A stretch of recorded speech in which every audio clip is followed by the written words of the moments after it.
is likely to join hands with the BJP. In fact, sources tell us that Nitish आदरणीय प्रधानमंत्री जी जो काम करवाते हैं पूरे देश में और बिहार में और वो जब शादी होगा लड़का लड़की में तो जो पुरुष है वो तो रोज रात में जो सदिया होता है उसके साथ करता है। जब बेइज्जती सच में अगर पलट गए नीतीश चाचा तब तो कयामत आ जाएगी भाई।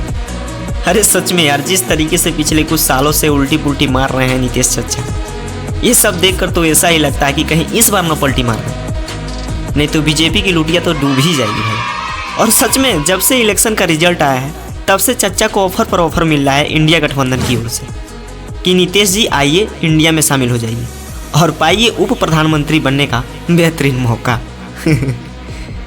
और अगर इस मौके का फायदा उठाए नीतीश चाचा तब तो इनकी बल्ले से जाएगा चौका और बीजेपी का विकेट आउट। सो बात करते हैं नीतीश चाचा अगर कहीं पलटी मारते हैं तो केंद्र सरकार की नियुक्ति पर क्या इफेक्ट पड़ेगा और क्या नीतीश को इंडिया गठबंधन में शामिल होने से राहुल गांधी प्रधानमंत्री बन पाएंगे, ये सबसे बड़ा क्वेश्चन मार्क है।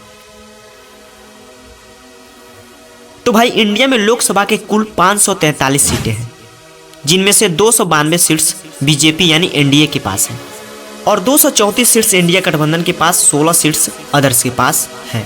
अब यहाँ समझने वाली बात यह है कि जो एनडीए है वह एक प्रकार की गठबंधन है और इंडिया गठबंधन तो पहले से गठबंधन है ही। एनडीए के पास 292 सीट्स हैं और इंडिया गठबंधन के पास 234 सीट्स हैं। अब एक सरकार बनाने के लिए मिनिमम 272 सीट्स होना जरूरी होता है और वो नंबर एनडीए के पास फिलहाल टाइम में है, लेकिन वहीं दूसरी ओर इंडिया गठबंधन के पास वो नंबर नहीं है जिससे वो अपनी सरकार बना पाएगी। अब यहाँ पर आती है नीतीश चाचा की बात। तो नीतीश चाचा बिहार में कुल 34 सीटें जीत रखी हैं जो फिलहाल टाइम में मोदी जी के गोद में है। मोदी जी के गोद में इसलिए है क्योंकि इन्होंने क्या किया है कि मोदी जी से गठबंधन किया है, एनडीए पार्टी में है नीतीश जी।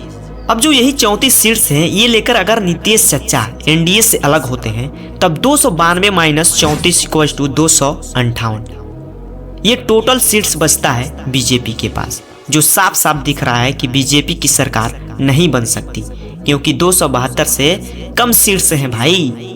अब यदि नीतीश चाचा इन 34 सीटों को लेकर के इंडिया गठबंधन में जाते हैं तब 234 प्लस 34 इक्वल टू 268 सीट्स हो जाएंगे इंडिया गठबंधन के पास और 4 सीटें तो गठबंधन इधर उधर से फुसला पगला करके ला ही लेंगे, जिससे इंडिया गठबंधन के पास 272 सीटें हो ही जाएंगी और राहुल गांधी भारत के प्रथम प्रधानमंत्री केवल प्रधानमंत्री बनने में कामयाब हो जाएंगे।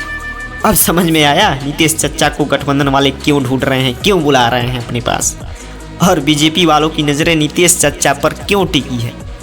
ऐसी गाड़ी फंस गई है भाई कि न तो बीजेपी एक तरफा सरकार बना पा रही है और न ही कांग्रेस। बट अभी तो मंथन चल रहा है, देखा जाए नीतीश कुमार किसकी सरकार बनवाते हैं भाई, या फिर नीतीश कुमार को ही प्रधानमंत्री बना दिया जाए। अपनी राय व्यक्त कर सकते हैं। Thanks for watching this video.